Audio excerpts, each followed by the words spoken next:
참으로 반갑습니다. 금요일 저녁부터 어제까지 말씀을 전했는데 교회 안에서 특별 이런 사경회를 한다든지 부흥회를 할 때에 저녁에 다 사정이 있어서 못 나오시는 분들, 이제 주일 낮에 나오시는 분들 통일성이 있어야 돼요. 그러니까 금요일 날 전한 말씀 성령의 체질로 살아라.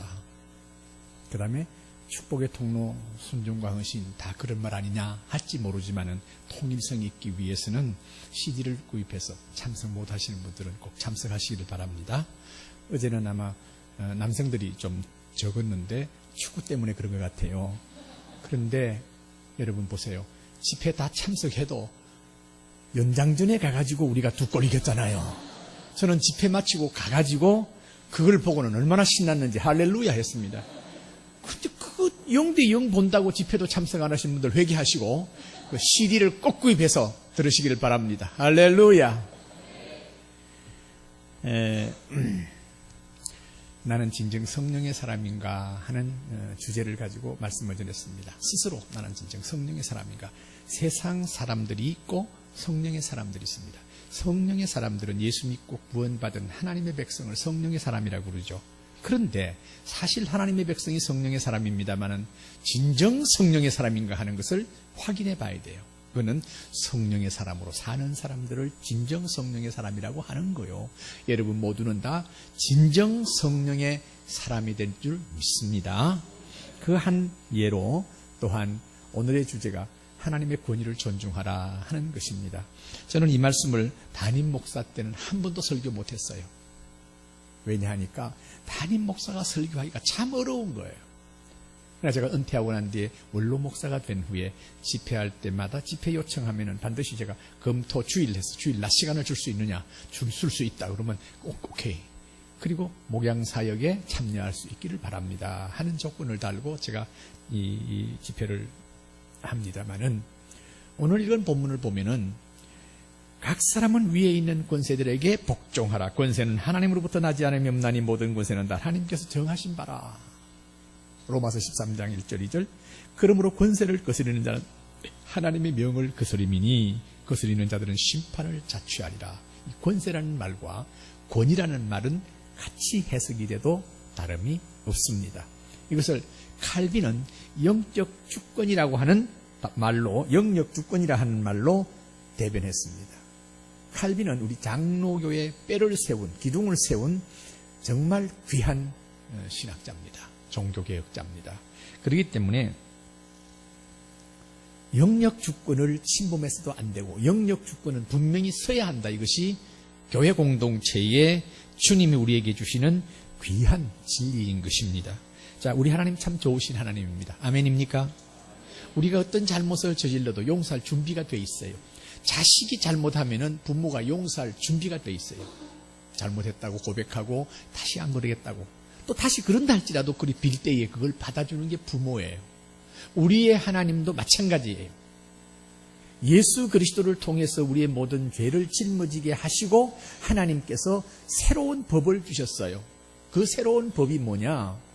과거에는 아주 복잡한 율법 속에서 살았습니다만은 이제는 예수 그리스도가 하나님이면서 하나님의 아들이면서 또한 십자가에 보혈의 피를 흘리시고 죽으시고 3일 만에 부활하신 우리의 구세주를 믿겠느냐? 예, 믿습니다. 그거로 말미암아 모든 죄 용서받고 하나님의 자녀 삼아주시는 하나님의 독특한 법이에요. 그 법에 의해서 우리는 하나님의 백성이 되었고 하나님을 좋으신 하나님이라고 말하고 있습니다. 그 하나님은 예수 그리스도와 관계된 하나님이에요. 아무리 선한 일을 하고 착한 일을 한다고 할지라도 예수 안 믿으면 구원 있습니까? 없습니까? 없지요. 구원 못 받습니다. 예수는 하나님의 최고의 권위의 정상에 있어요.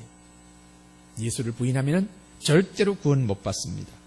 그래서 이런 면에서 구약이든 신약이든 하나님의 권위에 대해서 감히 도전하면은 용납받을 수가 없다고 하는 것입니다. 그래서 오늘 민수기 12장 1절로 2절 우리 함께 읽기를 원합니다. 모세가 구수여자를 취하였더니 그 구수여자를 취하였으므로 미리암과 아론이 모세를 비방하니라. 그들이 이르되 여호와께서 모세야만 말씀하셨느냐 우리와도 말씀하지 아니하셨느냐 하매 여호와께서 이 말을 들으셨더라. 자, 보세요. 아론과 미리암과 모세는 한 형제가 아닙니다. 그런데 아론은 제일 형이에요. 그런데 그 당시 이스라엘 백성 가운데 대제사장으로서 아론이 있었고, 그 다음에 미리암은 누님입니다. 부모 같은 누님이에요. 왜 갈상자에 띄워서 나일강에 보낸 그 사람도 미리암이었어요. 누님이었어요. 여선지자입니다. 그런데 어느 날 미리암과 아론이 모세를 놓고 왈가불가해요. 뭐 구수회제를 취했느니 어쨌느니, 구수회제를 취한 것이 어떤 잘못인지 성경에 전혀 말하지 않고 있습니다만은 그걸 가지고 왈가불가하면서 왜 모세야만 말씀하셨나 우리하고도 말씀하지 아니하셨느냐, 왜 차별하지, 이런 뜻이 있습니다. 그 소리를 하나님이 들으셨어요. 하나님의 권위를 놓고 왈가불가하면 하나님이 들으신다는 사실입니다. 그때 하나님께서 어떤 반응을 보이셨느냐, 민수기 12장 4절입니다. 우리 함께 읽습니다. 여호와께서 갑자기 모세와 아론과 미리암에게 이르시되 너희 세 사람은 회막으로 나오라 하시니 그 세 사람이 나가며, 구름 가운데서 강림하신 하나님께서 이 회막에서, 그러면 성전과 같은 거예요. 성전 짓기 전이었으니까 회막에 불러가지고 세 사람을 놓고 그들에게 분명히 말을 합니다. 왜 차별했는가를 분명히 말을 합니다. 12장 8절로 10절입니다. 다 같이요. 그와는 내가 대면하여 명백히 말하고 엄밀한 말로 하지 아니하며, 그는 또 여호와의 형상을 보고는 너희가 어찌하여 내 종 모세 비방하기를 두려워하지 아니하느냐. 여호와께서 그들을 향하여 진노하시고 떠나심에 구름 장막 위에 떠나갔고, 한글 모르는 분 안 계시죠? 그렇죠? 같이 읽다가는 같이 읽으십시다. 자, 9절부터 다시요. 여호와께서 그들을 향하여 진노하시고 떠나심에 구름이 장막 위에서 떠나갔고 미리암은 나병에 걸려 눈과 같더라. 아론이 미리암을 본적 나병에 걸렸는지라. 나병이 뭐요? 문둥병입니다. 하나님께서 호통을 치시면서 떠나가시니까 하나님의 진노가 임해서 미리암, 그런 나병, 문둥병에 걸렸습니다. 그때 모세가 뒤에 보면은 하나님 용서해달라고 기도합니다만 하나님께서 No, 그렇게 할 수 없다. 그러면서 성 밖으로 내쳐요. 문둥병자만 사는 곳에다가 내칩니다. 한 주간 동안 거기에서 문둥병자와 함께, 한 주간 만에 병을 낫게 해서 불러들여서 성에서 같이 살아요. 이후에 성경을 보면은 미리암과 아론이 동생 모세를 놓고 왈가불가한 일을 찾아볼 수가 없습니다. 홀찌검이 난 거죠. 하나님 당신이 세운 권위인 모세에 대해서 왈가불가한 것에 대해서 하나님께서 진노하신 거예요. 그러니까 하나님 권위에 도전하는 것은 하나님께서 도무지 용납할 수가 없다고 하는 메시지가 담겨 있습니다. 뿐만 아니라 민수기 16장 1절 2절은 이렇게 말하고 있습니다. 함께 읽습니다. 레위의 증손 고아세 손자 이스할의 아들 고라와 르벤 자손 엘리압의 아들 다단과 아미람과 벨레벳 아들 온이 방언을 짓고 이스라엘 자손 총회에서 택함을 받은 자 곧 회중 가운데서 이름 있는 지휘관 250명과 함께 일어나서 모세를 모여 거스리니라. 모세에게 도전했습니다. 그것도 평신도가 아니에요. 이 지금 총회에서 택함을 받은 사람들이고 레위인들이에요. 모세도 레위인입니다. 그런데 하나님께서 모세를 거스리는 자들을 어떻게 처단하셨느냐. 35절입니다. 다 같이요. 민수기 16장 35절입니다. 여호와께로부터 불이 나와서 분향하는 250명을 모여 불살랐더라. 어떻게 이럴 수가 있느냐. 하나님께서 그 250명 모세를 거스린다고 해서 그들을 불살라 죽여요. 하나님의 권위에 도전한 거죠. 왜 이런 말씀, 이런 사건이 성경에 기록되어서 우리한테 읽혀지느냐 하는 거예요. 왜요? 사무엘상 2장 30절 하반절은 이렇게 기록하고 있습니다. 다 같이요. 나를 존중히 여기는 자를 내가 존중히 여기고 나를 멸시하는 자를 내가 경멸하리라. 마음속에 잘 새기시기를 바랍니다. 누가 예수 믿고 구원 얻은 하나님의 사람들이 하나님을 존중하지 하나님을 멸시하는 사람 어디 있어요? 없지요. 그런데 무엇을 말하고 있느냐? 하나님이 세운 권위, 가정에는 아버지입니다. 그리고 교회는 말씀을 들고 증거하는 바로 목사님입니다. 하나님께서 절대로 용납하지 않는다고 말하고 있습니다. 출애굽기 16장 8절 하반절을 이렇게 말합니다. 다 같이요. 이는 여호와께서 자기를 향하여 너희가 원망하는 그 말을 들으셨습니다. 우리가 누구냐? 너희의 원망은 우리를 향하여 함이 아니요 여호와를 향하여 함이로다. 모세와 그 일행들에게 원망 불평하는 것은 하나님께 하는 것이라고 분명히 말씀하셨습니다. 우리 기독교가 세상의 어떤 종교보다도 부모 공경에는 따라갈 게 없습니다. 부모 공경. 어떻게 말씀하셨느냐? 하나님, 보이지 않는 하나님을 아버지라 부르면서 그 하나님을 존중하고 하나님을 공경하고 사랑하고 순종하는 거. 너 하나님을 사랑하니? 네, 사랑해요. 그러면 그 증거를 보여라. 그 증거가 뭐냐 하면은 우리의 눈에 보이는 부모님을 공경하고 효도하고 부모님을 잘 섬기는 것은 바로 하나님을 섬기는 것으로 하나님께서는 간주해요. 아멘입니까, 여러분? 부모는 허물이 많습니다. 하나님은 전혀 허물이 없지만 부모는 다 허물이 있는 분입니다. 그러나 하나님 앞에 부모를 잘 섬기는 것은 하나님을 섬기는 것으로 보고 하나님께서 축복하시는 거예요. 약속 있는 첫 계명이라고 말씀하시면서. 여러분, 부모를 잘 섬기는 여러분들 되시기를 바랍니다. 이게 바로 하나님을 섬기는 거예요. 그러니까 모세를 향해서 원망 불평하는 것은 하나님을 향해서 하는 것이라고 한다면은 가정에서는 부모요, 교회 안에서는 목사님이요, 교육자입니다. 영적 질서를 위해서 하나님께서 하신 거예요. 제가요, 어릴 때부터 신앙생활을 했던 사람입니다. 오늘 성가대 찬양이 제가 얼마나 향수가 있는지 몰라요. 저 어릴 때에 교회 가서 제일 기억에 남는 찬송이 참 아름다워라였어요. 얼마나 어린, 지금부터 65년 전, 10살 때 예수 믿었습니다. 65년 전. 그 찬양 너무나 좋은 거예요. 왜 교회에서 피스로 성가하는 거 좋아요. 그런데 새로운 사람들이 듣기에 예수 사랑하시면 이런 찬양 어릴 때 불렀던 거, 이런 것을 성가대에서 하면 더 좋을 것 같은데, 이 참 아름다워라. 정말 모처럼 제가 추억을 되새기면서 향수에 젖어서 찬양을 들었습니다. 할렐루야. 여러분, 찬양이 너무나 좋았어요. 쉬운 찬송. 그러면서 어린 시절에 교회 다녔던 사람들은 향수를 불러일으키는 그런 찬송. 어릴 때 저희들이 청소년 때는요, 컴퓨터가 있었습니까? 휴대폰이 있었습니까? 놀이하는 것이 없었어요. 그러니까 교회에서 부흥회 한다고 그러면 다 참석했어요.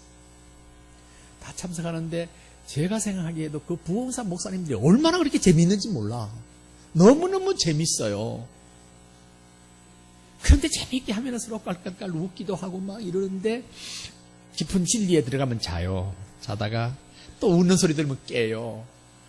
근데 교회가 거의 우리의 삶의 놀이터요, 삶의 현장이었습니다. 그런데 각 부흥사마다 공통점이 딱 있더라고요. 주의 종 잘 섬기면, 목사님 잘 섬기면 복을 받는데요.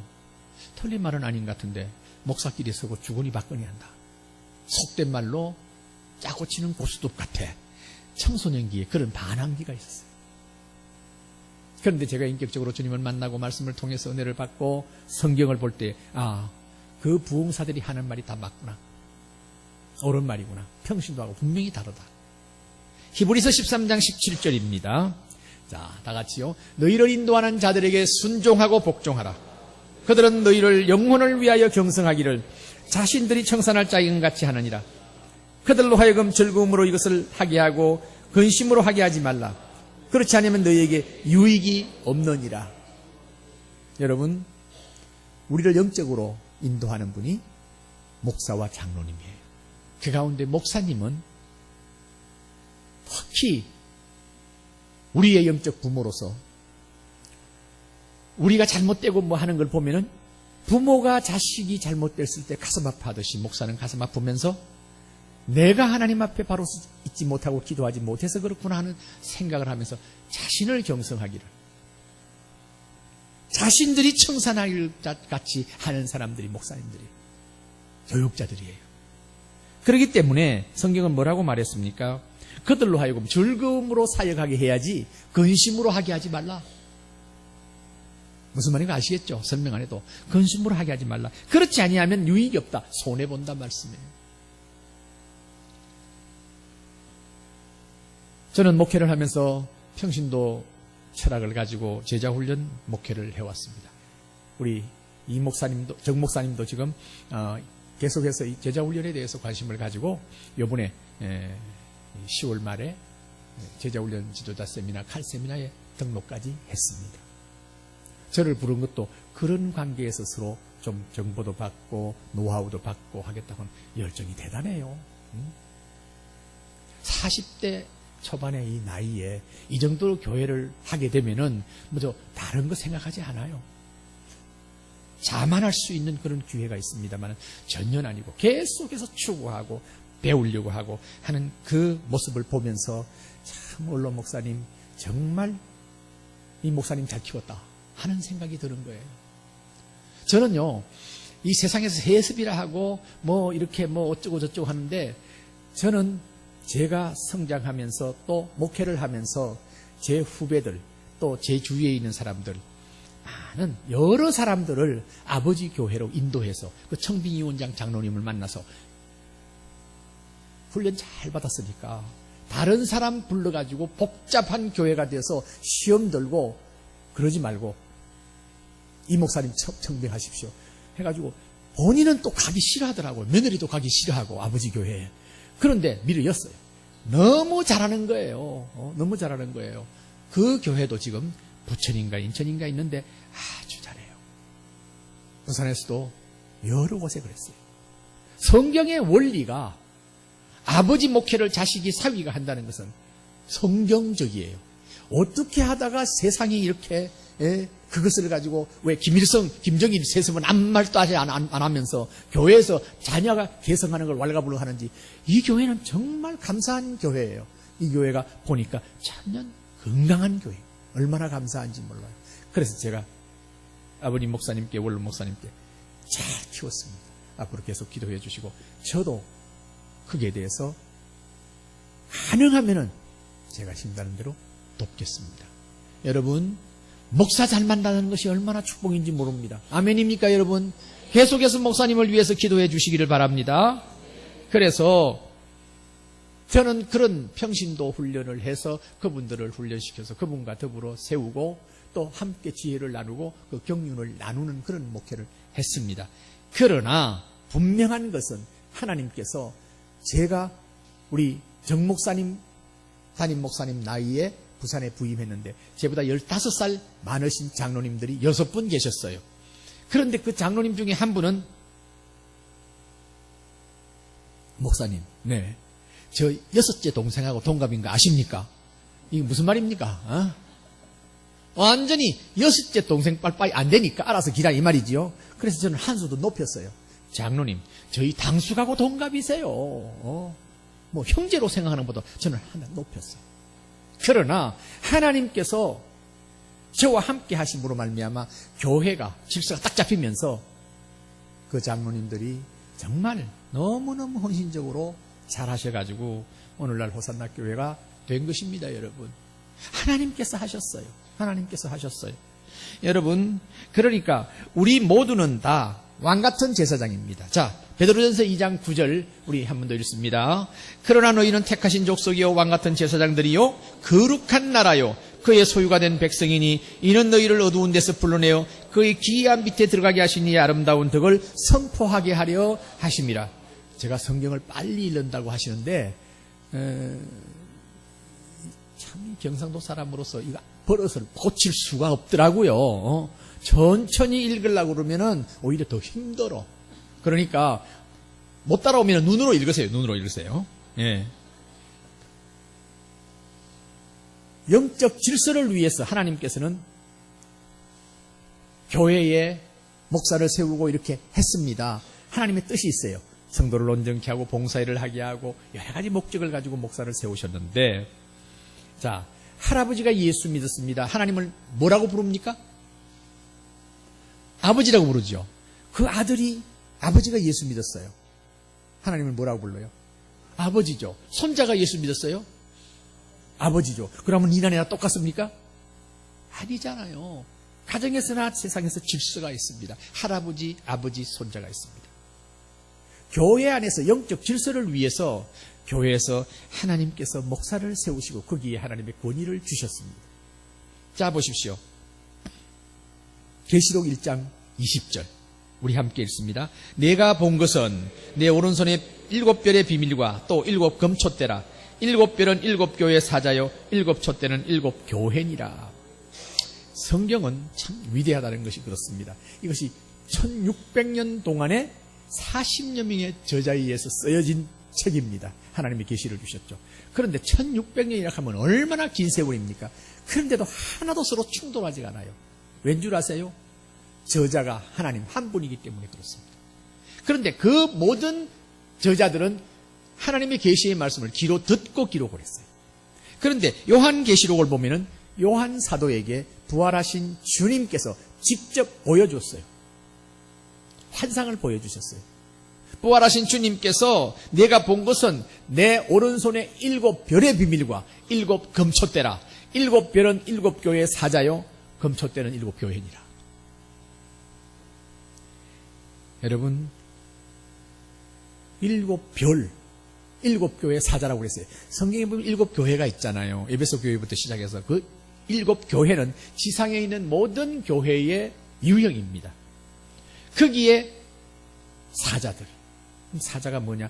영어 성경에 보면 엔젤스라고 되어 있습니다만은 헬라어로 보면은 여기는 엔겔로이스라고 되어 있습니다. 이 말은 무슨 말인가 하면 주의 사자라는 것이에요. 사자, 메신저라는 뜻이에요. 참 위대한 역사를 통해서 보면 장로님들 계세요. 아주 훌륭한 장로님이 계세요. 그런데 그 아무리 훌륭한 장로님이라도 그분들에게 주의 사자라고 말하지 않아요. 주의 종은 다 통해요. 똑같이 목사나 장로나 모든 성도들은 왕같은 제사장이에요. 하나님의 자녀면서 왕같은 제사장 계급이 없어요. 똑같아요. 그런데 이 영적 질서를 위해서 하나님께서는 목사를 세우고 주의 사자들을 세웠는데 주의 사자들은 바로 이 하나님의 계시의 말씀을 전달하는 이 본업이에요. 그러니까 특히 그 안에서는 성례식을 한다, 세례를 베푼다, 또 성찬식을 한다. 이거는 목사가 집례하고 장로님들은 수종 들어요. 특히 축도는 장로님이 하는 거 보셨어요? 없어요. 목사님이 해요. 제가 옥하는 목사님을 모시고 처음부터 전도사, 강도사 목사를 했습니다마는 옥 목사님도 참 훌륭한 분이에요. 그러나 주위에 있는 사람들 아주 훌륭한 분들을 제가 만나게 된 것은 거의 없는 축복이었어요. 그런데 그 모든 사람들이 어떤 사람치고 온전한 분은 한 분도 안 계셨어요. 온전한 분은 예수 그리스도밖에 없습니다. 아멘입니까? 예수님만이 온전한 분이에요. 그런데 여러분 이런 상황 가운데서 참 왜 하나님께서 목사에게만이 주의 사자라고 했느냐? 정말 우리나라에 아주 훌륭한 장로님이 계셨어요. 조덕삼 장로님이라고. 그래서 조덕삼 장로 이야기라는 게 있습니다. 이분은 김제에서 아주 지주였어요. 그래서 자신의 집에 마부를 이제 선발했는데 이자익이라는 마부를 불러들였어요. 젊은 사람을 불러들였는데 그래서 그걸 예수 믿게 하고 함께 신앙생활을 했습니다. 같은 집사로서 봉사를 했는데 그 봉사를 하다가 장로 선정을 하는데 누가 먼저 됐느냐? 이 마부 이자익 집사가 장로가 먼저 됐어요. 웬만하면 난리가 났을 거예요. 그런데 그때에 조덕삼 집사님이 나가가지고 여러분 잘 선택했습니다. 참 이자익 집사 믿음이 좋고 장로로서 참 훌륭합니다. 그래서 집사 때 잘 섬겼어요. 그러다가 이분이 이제 같이 나중에 장로 피택이 돼서 조덕삼 집사가 장로가 됐어요. 장로가 되고 난 후에 이자익 이 장로님을 평양신학교에 유학을 시켰어요. 조덕삼 장로가 다 비용을 대고. 그래가지고 유학을 해서 목사가 돼가 왔을 때에 그분을 담임 목사로 청빙했어요. 자기 종이었어요. 마부였어요. 그래서 이분이 목회하면서 조선 그 당시 역사에 총회장을 3번이나 연임한 분은 이자익 목사밖에 없어요. 이자익 목사 이야기라는 책이 또 있어요. 여러분, 그런 훌륭한 조덕삼 장로님, 또 오산학교의 조만식 장로님, 이런 분들 너무나 훌륭한 분들이 있지만 그분들에게 주의 사자라는 말을 안 썼어요. 그러니까 하나님께서 특별히 하나님의 권위를, 영적 질서를 위해서 교회 세우시면서 교회의 권위를 목사님에게 주셨어요. 우리 담임 목사 정 목사님이 여러분 중에서 뭐 6째 동생, 7째 동생 빨밖에 안 되는 그런 분도 있을 거예요, 나이. 그거 생각하지 마시고 하나님이 세우셨다는 것에 대해서 분명히 여러분들이 성경을 통해서 믿음으로 갖기를 바랍니다. 여기 보면은, 자, 너무나 훌륭하고 너무나 흠이 없는 목사님을 섬긴다면 문제가 없습니다. 그런데 성경에 보면은 아주 극단적인 예가 있어요. 다윗과 사울의 관계.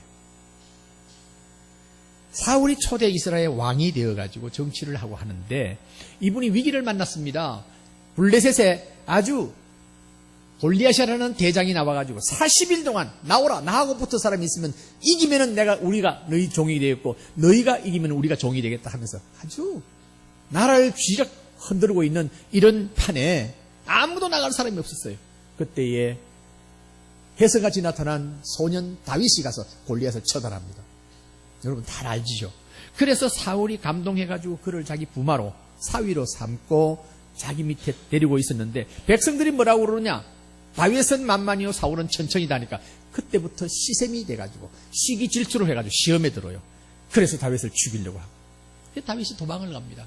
도망을 가는 기간이 얼마나 되느냐 하니까 거의 10년이 넘어요. 그런데 하루는 다윗의 부하가 와가지고 다윗 왕이요, 지금 다윗도 기름 부음 받아서 이제 왕으로 추대받는, 이제 인정받는 거예요. 지금 사울이 지금 여 바로 앞에 있습니다. 엥게리 동굴 앞에 진을 치고 엥게리 동굴 입구에서 볼일을 보기 위해서 거기에 있는 거예요. 참 성경은 위대한 것이요, 볼일 보는 것까지 다 기록하고 있어요. 성경에 거짓이 없습니다. 이렇게 말합니다. 사무엘상 24장 4절입니다. 다 같이요. 다윗의 사람들이 이르되 보소서, 여호와께서 당신에게 이르시기를 내가 원수를 내 손에 넘기리니 내 생각에 좋을 대로 그에게 행하라 하시더니 이것이 그날이니이다 하니 다윗이 일어나서 사울의 겉옷자락을 가만히 베니라. 하나님께서 주신 기회입니다. 처단합시다. 그런데 다윗은 다른 말 하지 아니하고 사울이 벗어놓고 볼일 보는 뒤에서 옷자락을 잘라요. 그래서 사울이 떠나고 난 뒤에 왕이요, 내가 왕을 해친다는 말 믿지 마세요. 나는 왕을 해치지 않습니다. 보세요, 이것이 증거입니다. 옷자락을 찢어가지고 가지고 있었거든. 옷자락을 찢을 정도의 가까이에서 있었다고 한다면 틀림없이 죽일 수 있었는데도 안 죽였잖아요. 그것을 듣고는 그때 시험 들었던 사울이 정신이 좀 들었어, 순간적으로. 사무엘상 24장 17절에 이렇게 말합니다. 다윗에게 이르되 나는 너를 학대하되 너는 나를 뭐하니? 선대하니 너는 나보다 의롭도다. 시험 들은 사람도 한 번씩 정신이 들 때가 있어요. 잠깐이에요. 주님께서 시험에 들지 말라고 기도하라고 했잖아요. 주님 가르친 기도에. 그런데 얼마 있지 않아가지고 3,000명을 거느리고 또 다윗을 죽이려고 추격하는 거예요. 그때는 광야에서 3,000명이 왔는데 광야에서 진을 치고 시작하면 소란하고 시끄럽지 않겠습니까? 그런데 너무 조용해. 그래서 다윗이 아비새라는 부하를 데리고 현장을 가봤습니다. 현장을 가봤더니 전부 다 잠에 골아 떨어졌어요. 그때에 아비새가 이렇게 말합니다. 사무엘상 26장 8절입니다. 다 같이요. 아비새가 다윗에게 이르되 하나님이 오늘 당신의 원수를 당신의 손에 넘기셨나이다. 그러므로 청하오니 내가 창으로 그를 찔러서 단번에 땅에 꽂게 하소서. 내가 그를 2번 찌를 것이 없으리이다. 명령만 하세요. 그냥 처단하겠습니다. 왜 이 말에 대해서 관심이 없었겠어요? 지금까지 기회가 있었을 때 살려주면서까지 했는데, 특히 야비한 것은 자기 딸을 자기한테 줘서 사위로 삼아놓고는 지금 이때는 자기 딸을 다른 사람에게 주어요. 얼마나 비열한 사건입니까? 그것을 다 듣고는 개인적으로도 이 사울에 대해서 원한이 지금 거기에 달했을 거예요. 그런데 아비새가 말하는 것도 타당하는 거죠. 살려준 죄가 언제인데 또 저짓하고 있습니다. 저렇게 하는 사람을 처단하는 것은 왕을 위해서뿐만 아니라 다윗 왕을 위해서뿐만 아니라 우리도 위하고, 그리고 백성들 99.9%가 아마 박수를 칠 겁니다. 이런 이야기겠지요. 그런데도 그는 조금도 흔들리지 아니하고 이렇게 반응합니다. 사무엘상 26장 11절 12절입니다. 다 같이요. 내가 손을 들어 여호와의 기름 부음 받은 자를 치는 것을 여호와께서 금하시나니 너는 그의 머리 곁에 있는 창과 물병만 가지고 가자 하고, 다윗이 사울의 머리 곁에서 창과 물병을 가지고 떠나가되 아무도 보거나 눈치채지 못하고 깨어있는 사람도 없었으니 이는 여호와께서 그들을 깊이 잠들게 하셨으므로 그들이 다 잠들어 있었기 때문이었더라. 우리가 때로는 앞에 닥친 문제를 놓고 여론을 생각하고 사람의 말을 귀를 기울일 수가 있습니다. 이것이 내가 어떻게 처신하는 것이 하나님이 기뻐하실까? 이건 나중 문제예요. 내게 유익할까 안 할까? 이것을 많이 생각해요. 그리고 여론, 환경, 이걸 많이 봅니다. 우리 성령의 사람은 그래서는 안 돼요. 내가 어떤 처신을 하는 것은 하나님이 기뻐하실까 아닐까 하는 것에 대해서 분명한 선을 가지고 서야 할 줄 믿습니다. 다윗이 그렇게 했어요. 다윗이 모르는 것이 아니에요.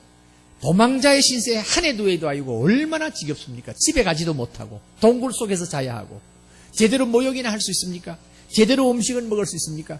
얼마나 힘든 걸 다 끝낼 수 있는 기회가 왔는데 하나님의 말씀에 귀를 기울였습니다. 내가 손을 들어 여호와의 기름 부음 받은 자를 치는 것을 여호와께서 금하시나니, 하나님께서 금하신 거예요. 사람들이 아무리 이렇다 좋다 할지라도 하나님이 금하셨나니 창과 물병만 가지고 가자. 그런데 이 모든 군사들을 잠재우게 된 하나님께서 잠을 재웠다고 그러잖아요. 왜? 이유가 뭔데? 모든 성경학자들이 똑같은 해석입니다. 이것은 다윗을 테스트했다. 다윗을 시험했다. 다윗이 하나님의 말씀에 귀를 기울이느냐 아니면 사람의 말에 귀를 기울이고 환경과 모든 여건을 보면서 결정하느냐, 그걸 보기 위해서 동일하게 말하고 있습니다. 그런데 다윗은 하나님의 말씀에 귀를 기울이고 크기의 결단을 내립니다.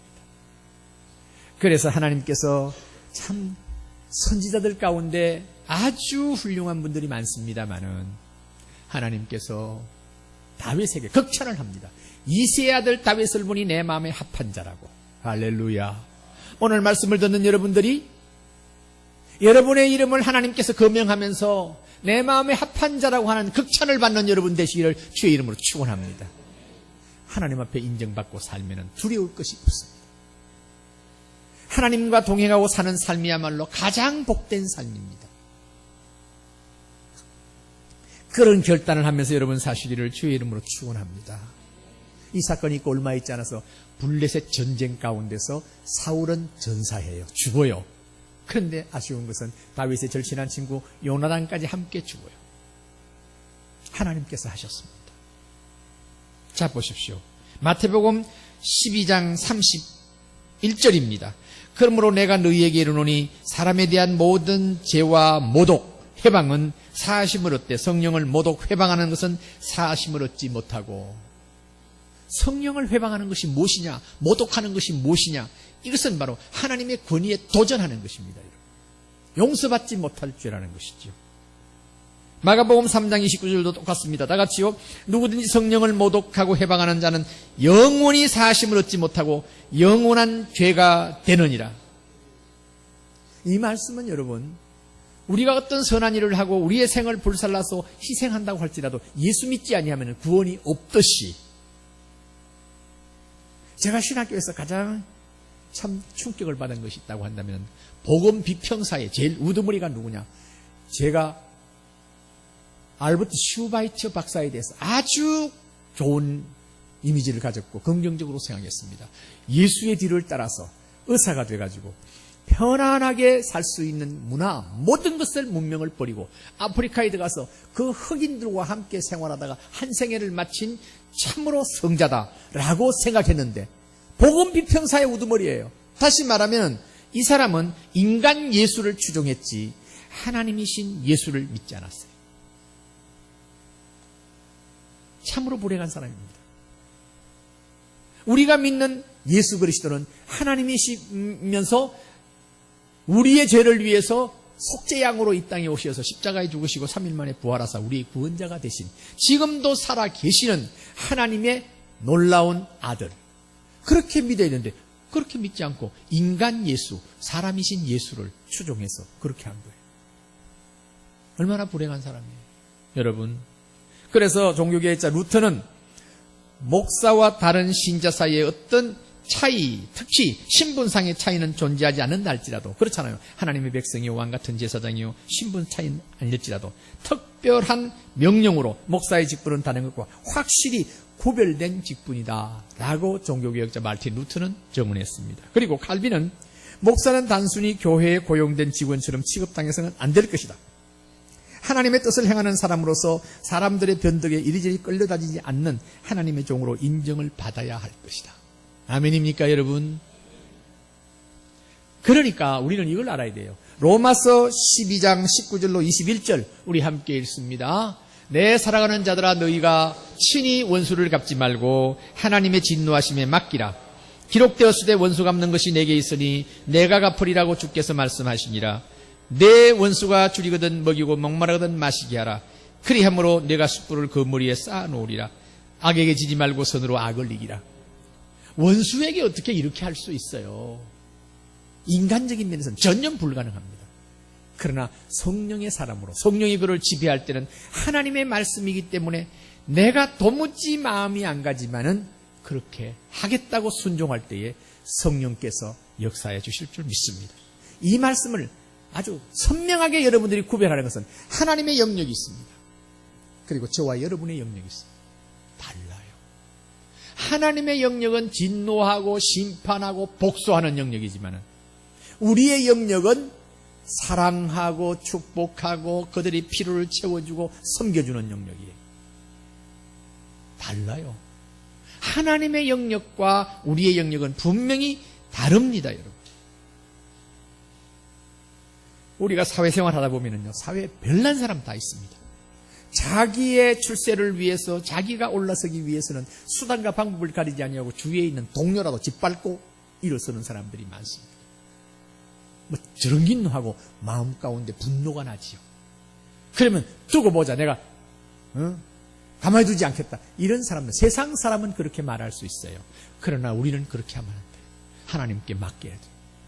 억울한 일로 당하고 분노가 일어나고 정말 부당한 대우를 받는다 할지라도 이 사정 하나님 아실까요, 모르실까요?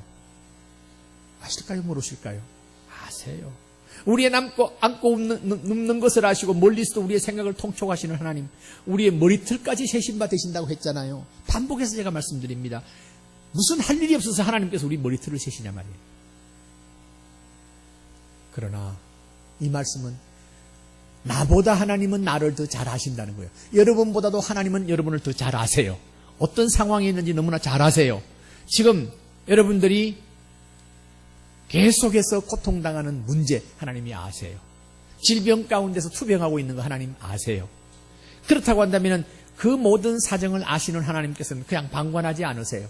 우리에게 믿음을 통해서 우리가 하나님 앞에 간구하기를 원하고 믿음을 통해서 하나님 앞에 설 때에 믿음대로 축복하시기를 원하시는 하나님인 줄 믿습니다, 여러분. 그것을 우리 부모들이 실천하면서 자녀들에게 보여줘야 돼요. 믿음으로 산다. 그래서 의인은 믿음으로 살리라. 성령의 사람은 믿음으로 사는 거요. 그래서 사람의 영역과 하나님의 영역을 구분해서 살아온 사람이 있습니까? 예, 있어요. 요셉 같은 사람이에요. 요셉은 형들의 그 이복 형제들의 시기와 질투, 미움을 통해서 구덩이에 빠뜨려 죽이려고 했다가 그를 노예로 팔았잖아요. 어느 날 노예 신세가 됐잖아요. 그런데 그는 어떻게 했습니까? 그 고난 가운데서도 끝까지 분노를 찾아볼 수가 없어요. 성경을 봐도 정오심과 분노를 찾아볼 수가 없어요. 보통 사람 같으면 내가 어떤 방법으로 탈출해서 형들을 가만히 두지 않겠다, 복수하겠다 하는데 그거 찾아볼 수가 없어요. 그래서 때가 차가지고 이게 양식 사러 왔던 형들, 그들을 다 확인해요. 동생은 괜찮은가? 아버지가 평안한가 확인하고 그들을 불러서 평안하게 모세요. 원수를 사랑하는 것이 이렇게 하는 거예요. 그렇게 했는데 문제는 뭐냐 하니까 아버지가 세상을 떠난 거예요.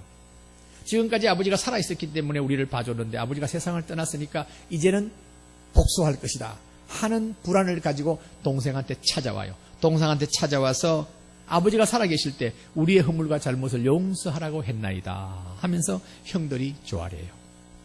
그 모습을 보면서 요셉은 창세기 50장 18절에 울었다고 그랬어요. 왜 울었을까? 그 오랜 세월 동안 가책에서 헤어나지 못했고 내가 진심으로 대했지만은 그것을 그대로 받아들이지 못했던 형들의 그 안타까운 사연을 생각해서 울었다고 했습니다. 그런데 50장 19절에 이렇게 말하고 있습니다. 자, 우리 큰 소리로 읽으십시다. 요셉이 그들에게 이르되 두려워하지 마소서 내가 하나님을 대신하리이까. 내가 하나님을 대신하리이까. 얼마나 많은 사람들이 신앙생활하면서 교회 생활 가운데서 하나님을 대신하는 사람들이 너무 많아요.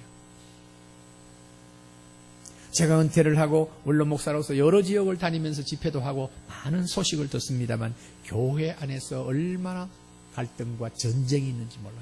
부산에서 몇 교회가 지금 서로 소송하고 있고 난리 구슬 떨고 있어요. 그건 뭐냐 하니까 하나님을 대신하는 사람들이 있는 거예요. 창세기 20장 20절로 21절로 우리 함께 읽습니다. 당신들은 나를 헤아려 하셨으나 하나님은 그것을 선으로 바꾸사 생명을 구원하게 하시려 하셨나니 당신들은 두려워하지 마소서 내가 당신들과 당신들의 자녀를 기르리이다 하고 그들을 강곡한 말로 위로하였다. 악으로 대하는 사람들에게 내가 선으로 대할 때에 하나님께서 간섭하셔서 그 악을 선으로 바꾸시는 줄 믿으시길 바랍니다. 할렐루야. 그게 우리 아버지 하나님이세요. 그러면 자, 목사도 불완전한데 목사가 흠이 없는 목사님이라면 말할 것도 없는데 흠이 있고 문제가 있으면 어떻게 하느냐? 성경적으로 하세요. 성경적으로 조용히 목사님께 찾아가서 듣자 하니까 이런 말이 들리는데 목사님 이게 사실이라면 이래서는 안 되지 않습니까? 라고 권면해요. 그런데 변명만 하고 그걸 안 들어줄 때는 두세 정인을 데리고 가서 나만 그렇게 보는 것이 아니라 이 형제들도 그렇게 생각합니다. 목사님 이것은 고쳐야 됩니다.